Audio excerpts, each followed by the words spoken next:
రాజమౌళికి డబ్బు, మదం, అహంకారం తలకెక్కింది. అందుకే హిందువుల విశ్వాసాలు గాయపడేలాగా పిచ్చి పిచ్చిగా మాట్లాడిండు. యావత్ హిందూ సమాజం గడిచిన 2 రోజులుగా ఆందోళన వ్యక్తం చేస్తుంటే, తన ద్వారా జరిగినటువంటి పొరపాటుకు క్షమాపణ చెప్పుకోవడానికి కూడా ఆయనకు మనసు వస్తలేదు.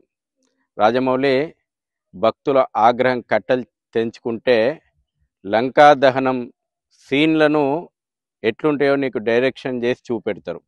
అప్పుడు నమ్ముతావేమో మరి నువ్వు హనుమంతుడు ఉన్నాడు అని. హెచ్చరిస్తున్నాం, బేషరతుగా క్షమాపణ చెప్పు. ఇంకో డిమాండ్ చేస్తూ ఉన్నాం మేము ఈ రోజున. తెలుగు చిత్ర పరిశ్రమ లోపట జిహాదీ మాఫియా నిధులు ఉన్నాయి.